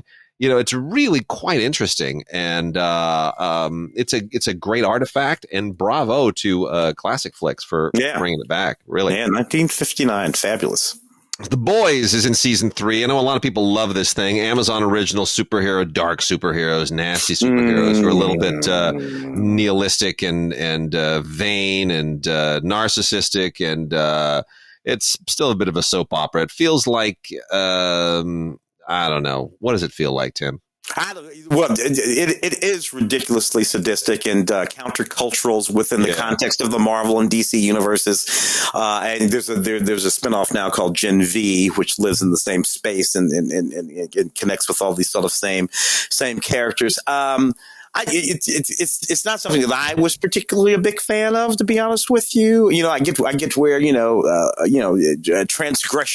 transgressive sorts would probably love this, but I'm not a transgressive kind of guy. I like an actual hero. I like my heroes to actually be heroes. Even the heroes in this show are anti. Carl Urban plays this guy and he's the hero of the piece, relatively speaking, but he's really not. Yeah, I get you. I agree. A couple of Paramount series here as well. Wolfpack season 1 and the final season, which has now been canceled. And I know that there are some kind of wounded feelings on the part of our actress here. Elle Fanning. Elle Fanning. She said some wounded feelings about the fact that this has been now canceled and she doesn't get to sort of finish out the character's arc. Here's the thing. This is also really, really not that historically accurate. Not that historically accurate. Not even remotely. Not even remotely historical accurate. She's playing Catherine. So I would argue that whatever arc you thought you were going to finish out is a completely fictitious arc that doesn't exist anywhere in the history. No. So, look, I mean, it had a good run, and I think it's going to do fine in reruns as a streaming show, but I mean, it's these things like the Henry VIII thing with Jonathan Rhys Meyers, who is anything but like Henry VIII. I mean, Jonathan Rhys Meyers has a body mass like Henry VIII's thigh. It's ridiculous. So, they're fine. They're fine. Wolfpack season 1, on the other hand, I don't know. That's a Sarah Michelle Gellar, my Buffy, the Vampire Slayer, who I still think of in that way. But yeah, as a survivor of multiple wildfires, I have a problem with the idea of using a wildfire as a narrative device to trigger this kind of supernatural Buffy-esque saga. It's werewolves. Not going to hide anything here. That's giving it away. But did you have to use a wildfire, which has caused so much pain and agony to so many people? That's sort of like, let's do Holocaust and werewolves. Like, not to analogize it, because a wildfire is not the Holocaust. But I mean, I know a lot of people who lost their homes, still haven't rebuilt after 5 years. A lot of my daughter's friends lost everything that they had. There's a lot of pain wrapped up in that. Don't use it as a narrative device. Particularly when it's not particularly useful as a narrative device. It is a narrative device. It's a background thing that's going on. Yeah. But all it serves to do is to make the story completely confusing. I could not follow what the hell was going on in this show at all. Yeah, it was really, really. So and a lot of it had to do with that background. Getting close to the end here. For All Mankind season 1, I had no idea this was a narrative show. I thought this was like the documentary For All Mankind, right? That it was the history of the space program or something. Mm-hmm. And then I watched it. I'm like, oh, I see what you're doing. You're using the same title, but that's not what this is. This is an alternate history thing. Yes, right? Yes. Yeah, it's an alternate history thing where the space race is ongoing, and you've now turned it into an alternate history a soap opera set in space, with NASA and so forth. So I get it. The Soviets did this and we did that, and all kinds of things happened. And now we're all these people are on the moon doing what's going to be. Yeah. And we'll see where it goes. Season 1 is kind of more of a setup, but I'm curious. I'm sort of into it. It's nicely done. Good production value, really good effects, terrific effects. And then coming back to South Park, we got the 26th season. I got to tell you, 26th season, just like the 25th. just like the 24th. This show, they're still commenting and poking at everything in the culture, and they, according to Mark, who knows people on the show, they turn these things around in a couple of weeks. Which is amazing because in 1990, whenever the hell it came 6 or 7, 26 seasons of something like that. It was exactly the opposite, which somehow it became this expensive and very slow show to make, having to do with animators in Korea, South, all kinds of things, and then. Which was interesting in and of itself because, Trey and Matt, they made this, basically stick figure show that had been floating around on that VHS that I'm sure you got a copy of way back in 90 or whatever, like everybody else. And then over the years, it became this very expensive show that took a long time to make. And now, because the technology has changed so much, in the ensuing 20 plus years, almost 30 years, it's a show that can be turned around almost instantaneously, which is why they can put out so much material. That streaming one that you talked about, and they can just spit it out. But the content stays great without losing the quality. The images and the animation, which was never, special, is the same as it always was. So all you have to do is, keep the content tight, and you can go on forever. Yep, there it is. Yeah. So I'm going to wrap out on a few more Hallmark things. So a lot of the Hallmark stuff comes from Canada. They make these movies in Canada with tax incentives. They're usually schmaltzy. They're good for Canadian TV, and then they sell them to Hallmark, and Hallmark makes a killing. That's how it works. And the Lee Majors thing with Lindsay Wagner, that's from Canada.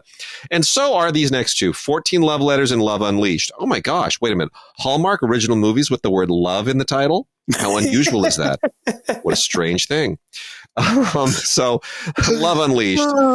Cute girl. She has a puppy party. Guy comes over, adopts a puppy. They fall in love. There you go. Two people love each other and they love the puppy. Starter kid. There you go. There's nothing else to it. Then this is a Hallmark Movies and Mysteries original movie, The 14 Love Letters, which means that there's more to it than just romance. There's a mystery. And the mystery is, who keeps writing these love letters and sticking them in her mailbox? Well, she's got to go find them. And of course, it turns out that it's this disgusting fat guy with bad height. Oh, wait a minute. No, it's not actually. It's a really hot guy. He's really hot. He is. How often does it happen that you have a secret admirer, and that secret admirer is not some disgusting basement dwelling stalker with mental illness? No, it's a really hot guy who could be a magazine model. Look, the director of that particular one is a young woman named Amy Force, who I've met a few times. This is where I met Amy a long time ago. Amy was an actress. She's a young woman, a young girl actress. You're running around all those. I guess they were Disney and shows, all this kind of stuff. So Amy comes up and she does her thing. She's in all those movies and stuff like that. She becomes like a script continuity supervisor. Because she's in, and sort of starts to work her way over onto the directing side. She's directed at least 5 or 6 of these things, if not more, at this point, and has really built a real serious career as a filmmaker, directing these. Santa's got. They do a lot of them for Christmas. You know all the Christmas ones. Oh yeah. And I got to tell you, she gives a lot of folks work, and a lot of actors that show up in these things. I'm not, I don't engage in a lot of this stuff, but I have to say to myself, I have to ask myself, this is a real thing. There are people making whole careers out of these movies, acting in them, writing them. Our buddy Ray is connected to a guy who works on a lot of these, and it's a thing. And I'm going to quit making so much fun of them. That's what I'm going to stop doing. And I am making fun of them good naturedly because they have their following. Good naturedly, yes, absolutely. We need some pick me up. Yeah. So good work, Amy. Got a couple of Hallmark Channel original series here, both of which are not bad. I got to be honest. Season 1 of both of them, The Way Home, they're both multi-generational family sagas. That's what they have in common. And The Way Home is basically about, it's a matriarchal family. These many generations of women, and Andie MacDowell kind of holds it down and is wonderful in it. All the actresses are great. Some good, solid melodrama in here. And, Grant Harvey directed, Marley Reed wrote. I think it's a good, solid show. The one that I enjoyed is Ride, season 1. So here's what Ride is. take Yellowstone. It's no longer set on a ranch. It's now a rodeo dynasty. Swap out Kevin Costner. Swap in Nancy Travis. Mm-hmm. Done. Oh, it cut the budget by like 90%. Yeah, it's a cheap thing. It's a cheap show, but Nancy Travis is hotter than Kevin Costner. Yeah. So, you know, the McMurrays working on keeping that ranch going. I love it, man. I just love it. It's I didn't know that there were rodeo dynasties, but I guess there are. There are raisin dynasties, dude. I know there are like almond dynasties. I found out there's like an almond family in California. There are billions. I'm like, almonds? Billions? I don't even like almond milk. There it is. I guess whatever. Shall we do the 4K? All right, baby. Let's do 4K. So we got. Alrighty. We got 3 steelbooks here, 4K steelbooks from Sony, Columbia, TriStar, that whole thing. And they're all really gorgeous. The steelbooks make everything better, obviously. But first of all, Black Hawk Down. Ridley Scott, okay, we were just ripping on him for Napoleon. Black Hawk Down, similar deal. It's, you know, expertly made. Still looks great. The sound is phenomenal. I mean, truly, crank up those speakers. This thing will just soar. My only problem with Black Hawk Down, notwithstanding the fact that it's true story, and we all know that horrible story, and this is loaded with wonderful extras, real life interview, audio commentaries, but real life interviews and everything else. The problem I have is I can't tell who's in this movie. Yeah. Shot, they all look the same. I remember at the end when the credits were rolling, I was looking at everybody who's in this movie, and I'm like, what? Eric Bana was in this movie. Which one was Eric? Wait, Ewan McGregor? Where? Josh Hartnett and Tom Josh Hartnett. Like, I didn't know. Wait, how are all these people in this movie? They all look the same. Their faces are all dirty. They're all wearing helmets. Somehow I confuse them all with each other. Yeah. It's a very energetic film, but yeah, I can't. I got to tell you. Rudy, we all love Rudy. True story. The guy never really was much of a football player, but he got on. He played that one game at Notre Dame, and that's all that really mattered. It's just like, you know, you got a small dream, you work hard to get it. Sean Astin's lovely in this movie. It's David Onspar, you know, directed it.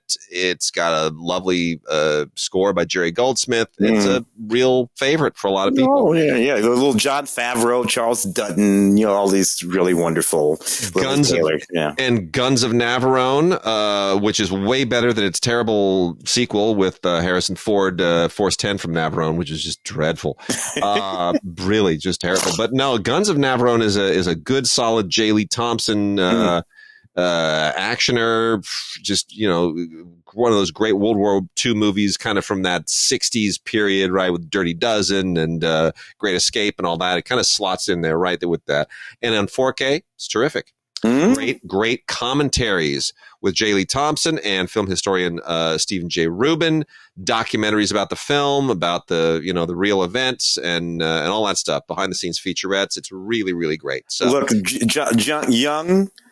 youngish Richard Harris. Yeah. Ridiculously young James Darren. In that film. He's like a baby or something in that film. And, you know, and David Niven walking around that British, with that little mustache. Yeah. It's a solid film. Yeah. Mission Impossible: Dead Reckoning Part 1, which shockingly to me underperformed at the box office. Here's my question. First of all, I think this movie's terrific. I love all the Mission Impossible movies except for JJ's. Actually, I don't like the third one. I think it's lame. But and the John Woo one is a little ridiculous. But I think they've been very, very solid since. They're ridiculous. They make no sense. I don't care. I'm all into my cruise. But this is Dead Reckoning Part 1. Some great female parts in this thing. I love how they use women in these. Hadley and they're all Rebecca. So good. They're all so good. And you know, Isai Morales is being set up as a hell of a bad guy for the next one. But here's what happened: because the first one underperformed, the Part 2 was supposed to be released next June. They pushed it to 2025. Now, did that have anything to do with the strike, or was it simply about the underperformance? I think it's both. I think they're concerned that this thing underperformed. They want to give people a little time to discover this, to let it breathe, and to reconstruct what they did wrong in the marketing the first time. I think part of it was because Tom and the cast were doing these big premieres all over the world with fireworks. They went to Paris, they went to Dubai, to New York, to Sydney, right? They did like a dozen different premieres around the world, but they did them 2 weeks before the movie opened because they knew the strike was coming. And I think once the strike hit, they couldn't do what usually helps these films maintain legs, which is do the talk show circuit, do the PR circuit after the movie is opened or right the week of, get people into it. If you're doing all these premieres 2 weeks before the movie, that's a long time in a movie life. 2 weeks. 2 weeks later, the movie opens. Nobody's on a talk show. There are no talk shows. Nobody's doing any kind of press. It's really hard. Yeah. The notion probably is that they would be able to push it. Look, I like this movie a lot, but I will say one thing about it. In a number of the Mission Impossible films, and I may have been, you may have brought this to my mind, and maybe it was Mark or Alain, but this is an action film. Yeah. Mission Impossible was not an action series. No, the series was not. No, that's right. It was an espionage series. Yeah. And the first movie was an espionage movie with an action sequence. And little by little, that has changed. It has swapped in these films. Yeah. They're almost all action films, fully action, and with very little quote unquote espionage going on. That's why I think at a certain point, when Tom Cruise is done with the series, there's a great opportunity to reinvent it along the lines of what Soderbergh did with the Ocean's 11, 12, 13 films, right? Those are not action. Those are all about the trickery of the scam, the heist. The heist, yeah. You know, people in disguise and in the costumes and doing this and that and the other thing. And there's a great energy to those films. I think that's where Mission Impossible can go once Tom Cruise checks out, which I think is after this last chapter of Dead Reckoning. Anyway, some good extras on here, great stunts, but to be honest, I would almost, and a good commentary with Christopher McQuarrie and the editor, but I would almost wait until Dead Reckoning 2 comes out in 2025, and then get the two in a single nice big splashy set. I got a Best Buy exclusive Steelbook packaging 50th anniversary final cut release of The Wicker Man. I don't know if The Wicker Man, after 50 years, deserves this treatment, a Best Buy exclusive in a Steelbook on 4K, because it is really just basically a horror film of the era. It's still kind of Rosemary's Baby, light, you know. I mean, look, it's the original. I can't stand what's the guy's name who did the freaking 3-hour Joaquin Phoenix horror thing where he and his mom. Ari Aster. Ari Aster is so far up his own unit. It drives me crazy. You know, like I am not a fan of Midsommar. Oh no! But that's basically still The Wicker Man. It is. Midsommar is The Wicker Man. Sure.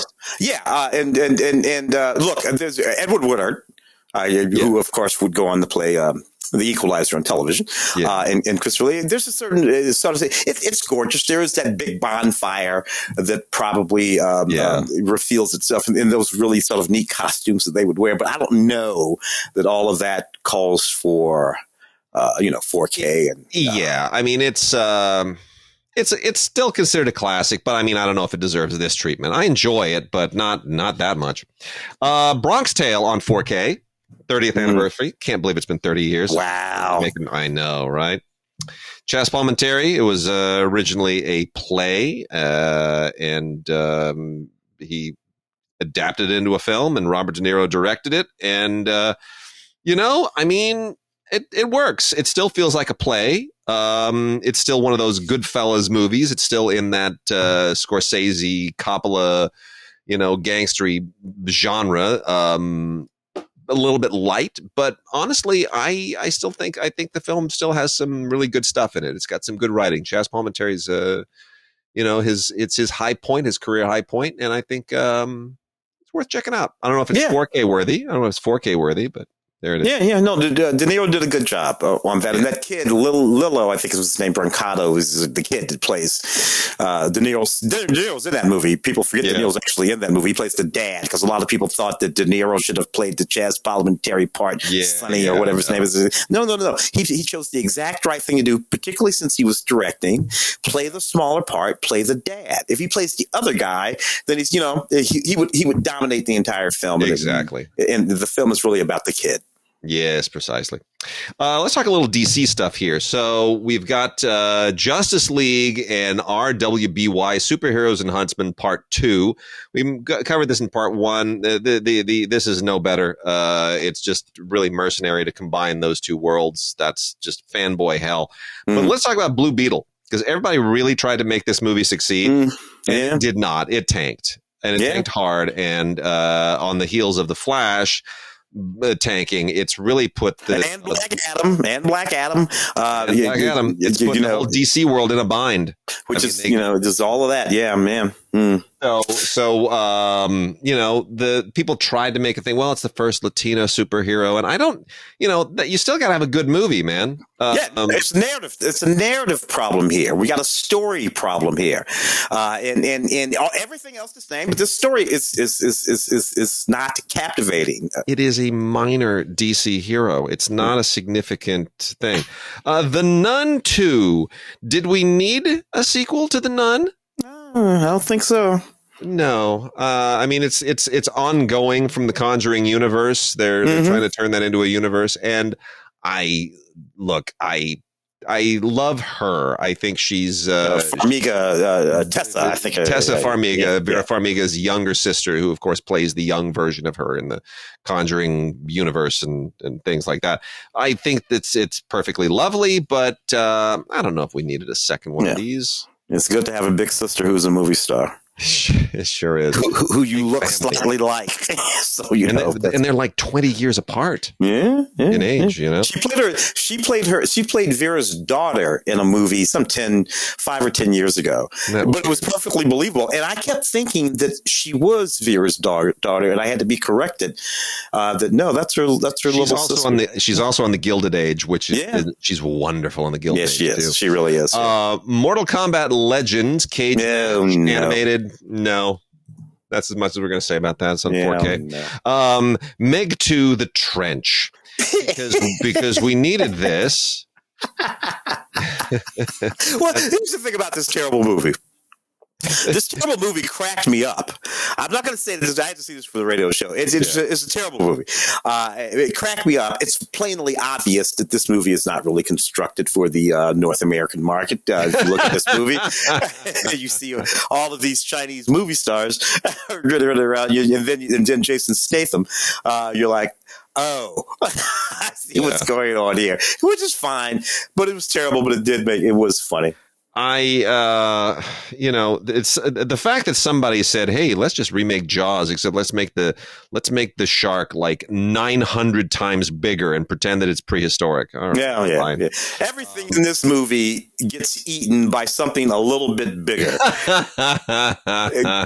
So they show you a thing get eaten, and then they show you something eat that thing, and then they show you something eat that thing, and I suppose that's the point of the film. It's really good 4K. That's what I can tell you about it. It's really nice to put on in the background there. I am, of course, saving the best for last here for anybody who might be wondering, why aren't you getting to? Just we'll get there. Another Steelbook that we have, Barry Gordy's The Last Dragon. Which is a film that I suspect Tim and I are quite fond of, and nobody else is. This film came out at a very opportune moment. It's a period when we're kind of stitching the 70s to the 80s.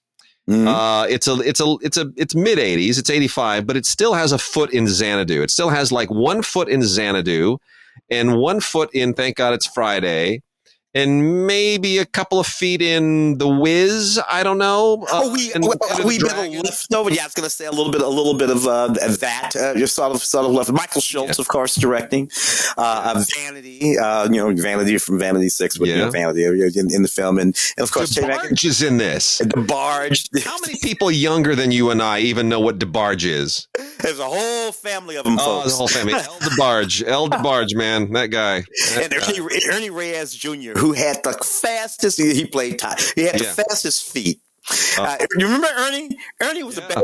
Ernie was a bad. Ernie's got to be 50 now. I say Ernie, but I don't know. And Jules carrying show enough. He was show enough. Yes, I'm sorry. I love this film. It's a great film. The whole thing is Barry Gordy just said, "I'm going to combine all the things I love, which is martial arts and soul and disco and R&B and we're gonna Motown." And sparkle up the martial arts, and we're going to make a movie called The Last Dragon, and it is quite a thing. It really is. I have a lot of fun with it. I think it's a great artifact. The fact that it's on 4K tickles me to no end. It's a bright and punchy movie. It really is. I mean, a lot of primary colors in this movie. Yes, and vanity, dude. Vanity's in there. I know, right? Stephen King's The Mist, 4K Collector's Edition, Best Buy exclusive, also steelbook packaging with a plastic sleeve. They went to town. I just don't think The Mist is remembered. This was kind of Frank Darabont laid an egg with this a little bit.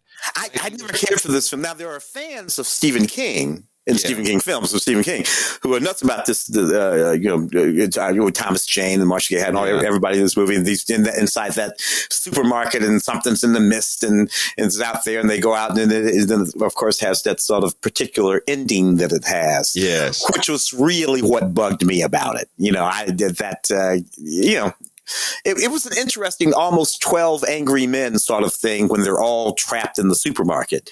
And then it sort of devolves. Frank Darabont is an expert filmmaker, even when he's not really on his game. And he had come out of doing Shawshank and Green Mile and all this stuff for features. And he tried to bring a lot of that juice to this thing. And it is, and I'll tell you, in 4K, it looks better than it's ever looked before. It really is. It's a beautifully mastered, beautifully reconceived thing. I think they did a lot of work on the color and certainly remixed it, but it just still kind of misses the mark for me, or missed the mark. So, and we're getting down to the last three here. The two best of the last. Talk to Me, 4K, a hands down horror classic. Clark Collis, Entertainment Weekly. No, I don't think so. I disagree with that poll quote. It's basically it's like Ouija. Remember Ouija? Ouija board. It's that, except they do away with the Ouija board and they bring up this embalmed hand, which just brings the ghosts hard, and everybody screams and bad things happen, and it's kind of formulaic, but it's respectable formulaic, I guess. It's not embarrassingly bad, and that's maybe the best thing I can say about it. What are those brothers named? Danny and Michael Philippou or something like that? The directors. Philippou, yes. Danny and Michael Philippou brothers. Yeah. They do a commentary. I didn't listen. The late great Jean-Luc Godard made his greatest film in Contempt, otherwise known in French as Le Mépris, which is now out on 4K, the first 4K of a Godard film. Can I emphasize that? Wow. This is a Godard film on 4K. It's been out before on Blu-ray, and you can get from Lionsgate a package that also includes the Blu-ray, or you could just get the standalone 4K. So it depends if you have a Blu-ray player and you want to be able to play it. Otherwise, the 4K only has a 4K disc. That's all it's got. And I just think this is one of the great films of all time. It is a I wrote essays on this in school. Bardot has never been more beautiful or more stunning. Michel Piccoli is amazing. It is considered self-reflexive. It's one of those movies that, one of the first shots is Godard pointing the camera right at the camera. And Jack Palance is that crazy Hollywood director. The whole thing was shot at Cinecittà. It's a great movie. It's a great and it's shot on, this wonderful widescreen CinemaScope, these beautiful colors that just pop in 4K. Amazing. I just can't say enough about this. I am so thrilled that this is out on its 60th anniversary. Extra. Look, I love that film. I'm an Alphaville guy. I mean, if we're talking Alphaville, but that is just extraordinary. Look, what's her name? Brigitte Bardot. She went a little sideways. Honestly, later in years. The one that didn't is the extraordinary Sophia Loren. Oh my goodness. Sophia has never gone sideways. For one thing, she's still beautiful, and she's never gone sideways. Her mind is clear. She still works. You know, had a film a couple of years ago that one that her son directed, and Deb and Brigitte. Well, what are you gonna do?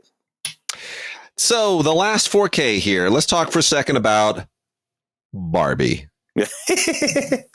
$1.25 billion, the most successful Warner Brothers film, dollar for dollar, in history, beat all the Harry Potter movies, the first $1 billion movie since before the pandemic, saved Warner Brothers, saved the movies along with Oppenheimer this year, which almost made $1 billion.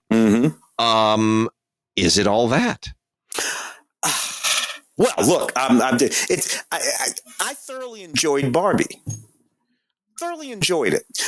If you had told me, suggested to me, you know, this movie's going to make $1 billion, you know, 2 weeks before it came out or whatever, or anytime before, I'd have told you were crazy. I'd have told you that it'll probably do well. Actually, Margot was coming off a couple of rough moments. Margot Robbie coming off of that tough situation from that. What was the one she did? Babylon. And whatnot. So she was dealing with, you know, taking the brunt of the heat from that, as though that flop was her fault. Which was irritating. But I would not have pegged this at being $1 billion movie. Now, I wouldn't have pegged Oppenheimer at being $1 billion movie either. Me neither.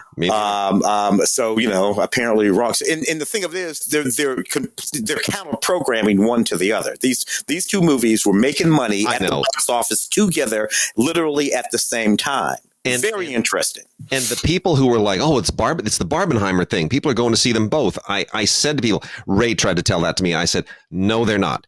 There is nobody. There are no 22-year-old girls who are going to see Barbie. And then their next thought is, hey, let's go see that 3-hour movie about the guy who invented the atomic bomb. No, they're not going to do that. No, they're not going to do that. No. And it came out when they did the audience surveys.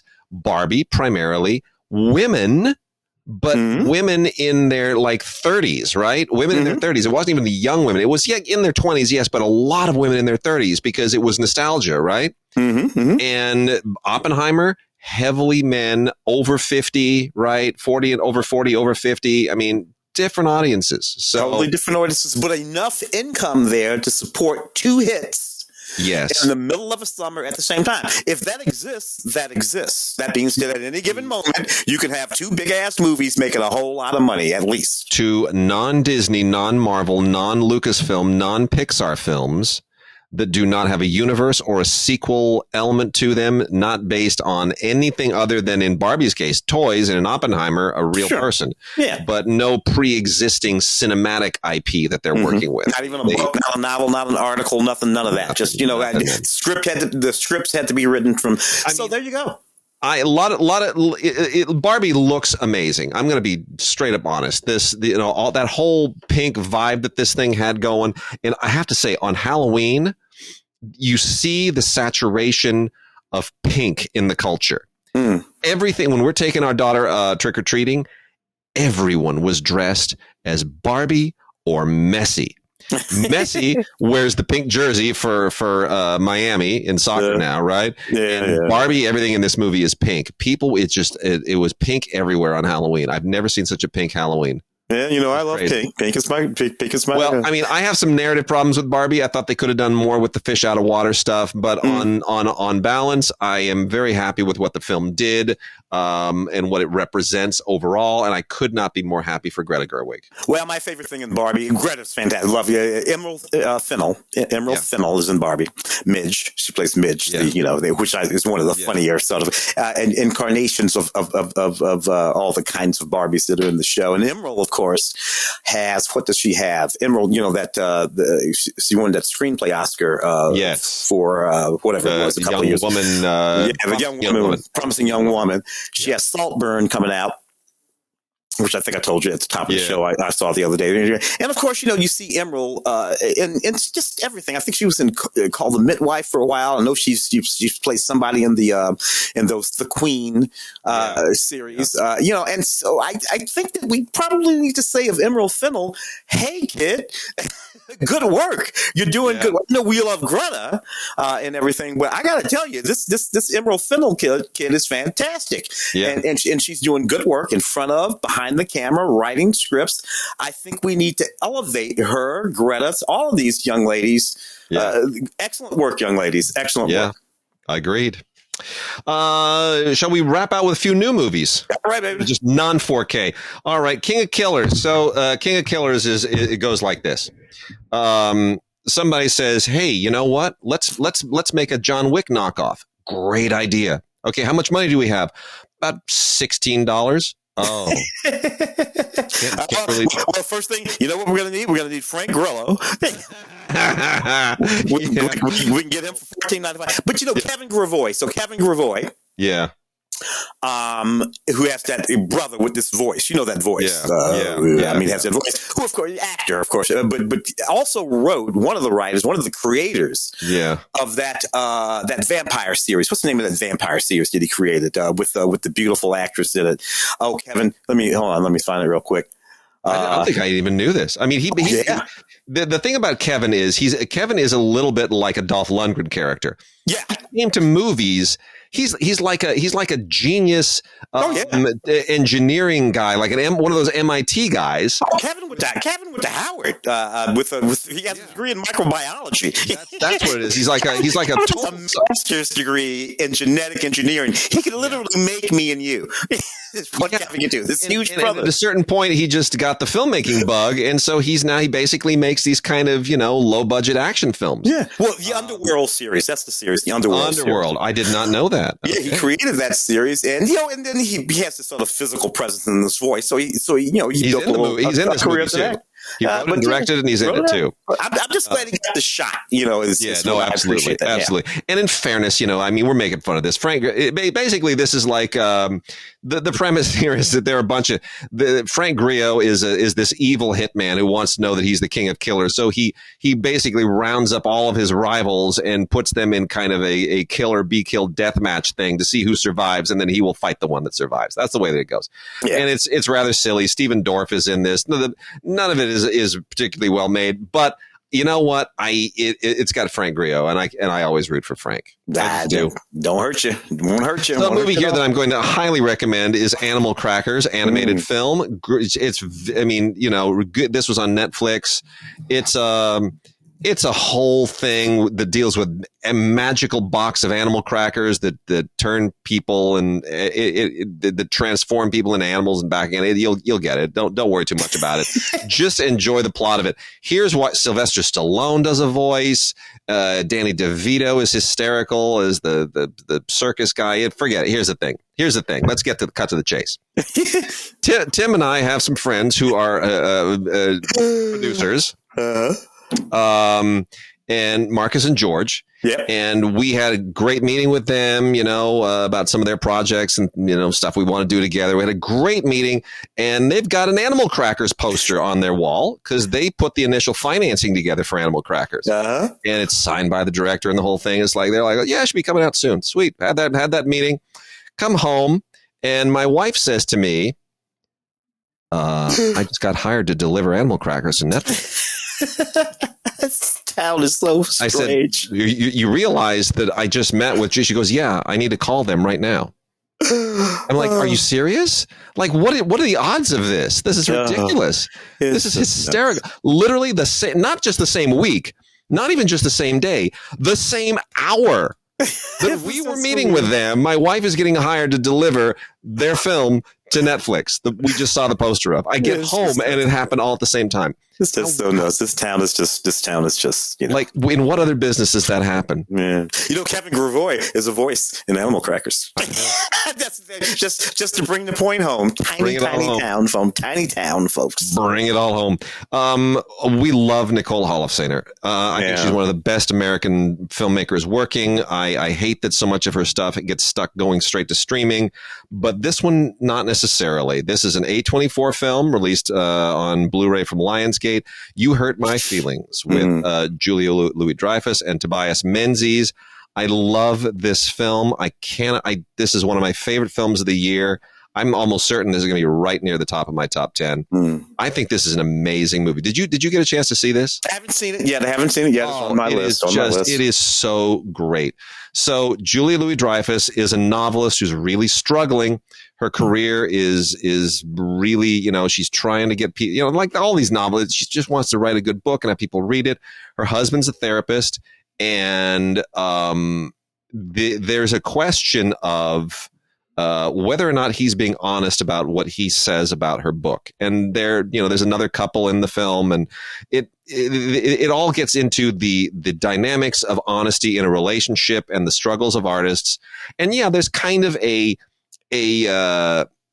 same dynamic that you get on The Honeymooners and I Love Lucy, right? The women are confidants and the husbands are confidants, right? So where you have these two couples, but they also break apart, guys against girls every once in a while. And there's that dynamic here, which is dramatically always very, very helpful. But what a beautifully written and directed film. Funny, touching, sad, hilarious, and true. Nicole Holofcener is a gem.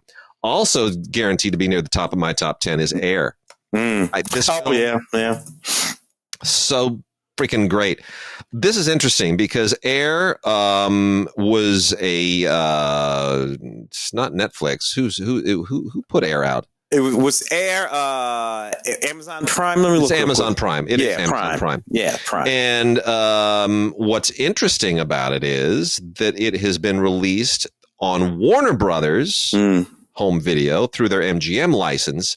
But this is one of the rare Warner Brothers that does not come with a Movies Anywhere code. Because it's Amazon Prime. This is Amazon Prime. They don't want Amazon to Prime. Exactly. Yeah. So you got to watch it on TV on Amazon Prime, or get the Blu-ray standalone. Anyway, if you don't know, Air, I think, is the best film that Ben Affleck has ever directed, and it's just absolutely superb. It is the story of Nike and the Michael Jordan shoe deal. And I know if that sounds like, that sounds kind of boring. No. Trust me. There were 3 movies that came out earlier this year. They're all kind of sort of telling the same story. There's Air, there's Tetris, and then there's Blackberry, which is a Canadian film.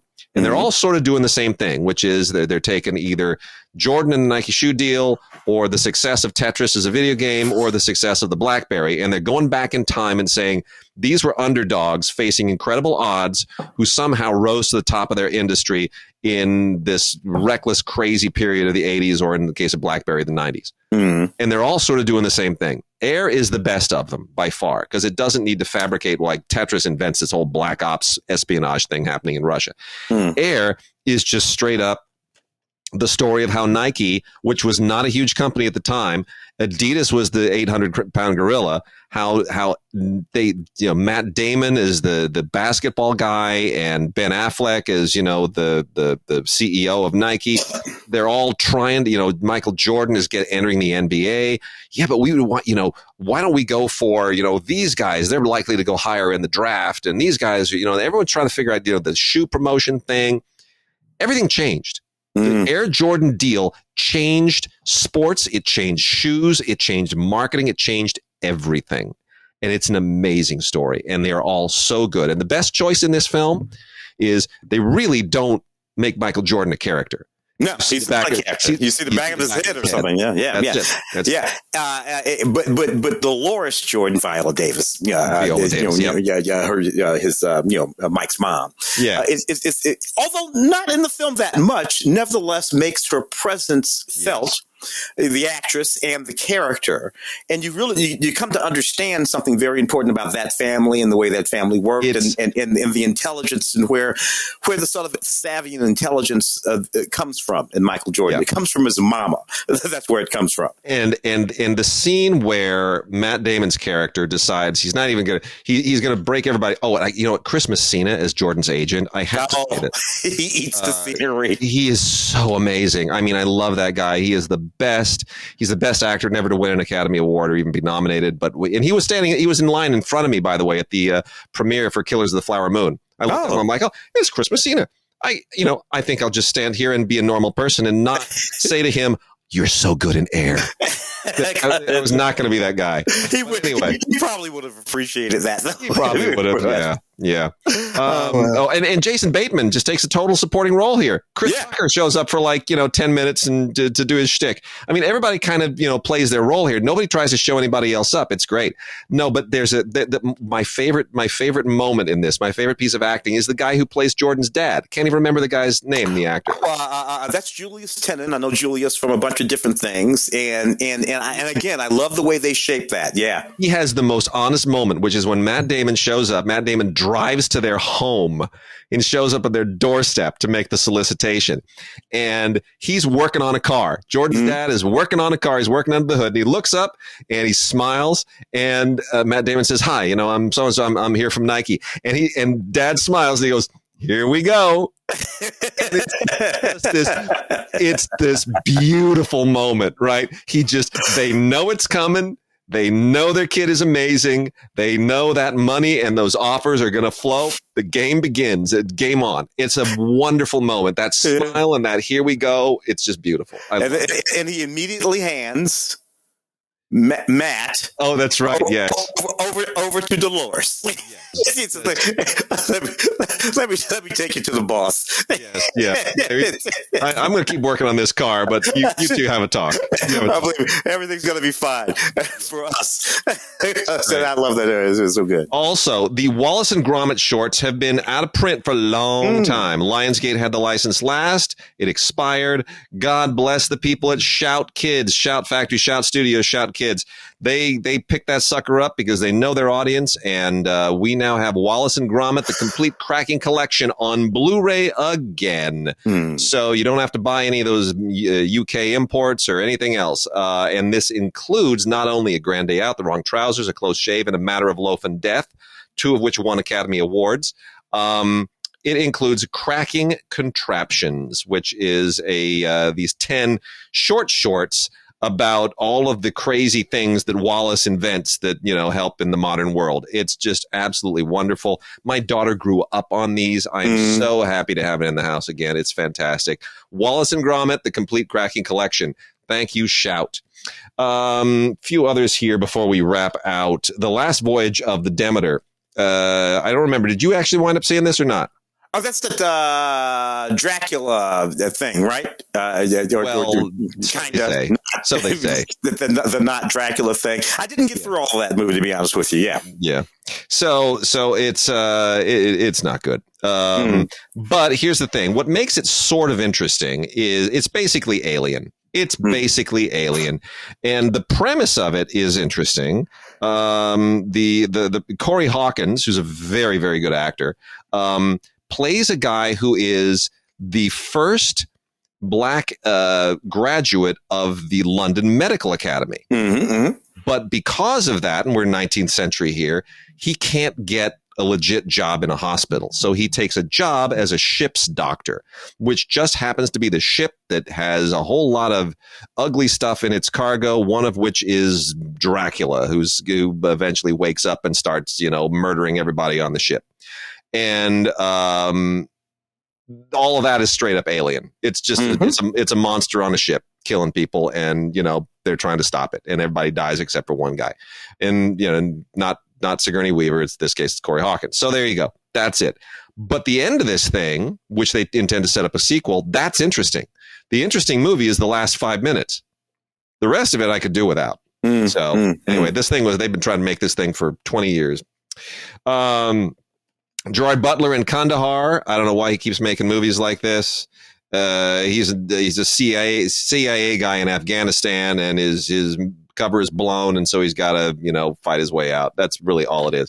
Lots of guns, lots of explosions, lots of Gerard Butler and his facial hair. Otherwise, I don't know. Gran Turismo. Did you ever play the game?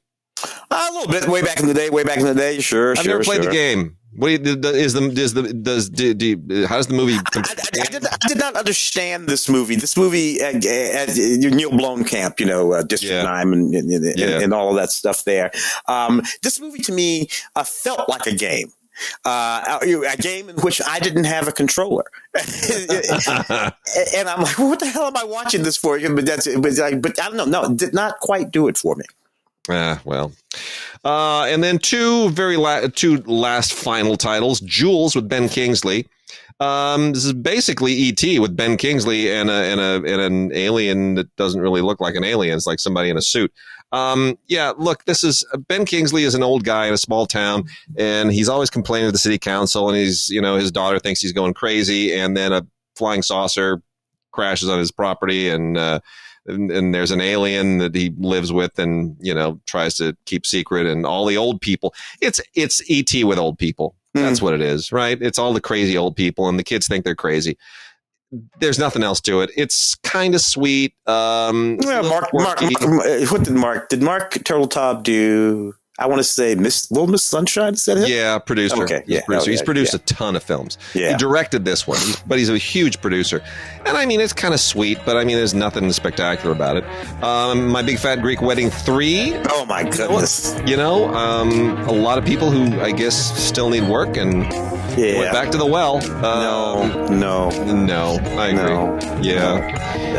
Yeah. Nia still looks great. Everybody looks great. Yeah, this one's set literally mostly in Greece. Rita and Tom Hanks still produced. They still threw their weight behind this thing, but is it offensive? Is it horrible? No. Is it necessary? Not in the least. It's got all kinds of things going on in this movie, and a few that's okay.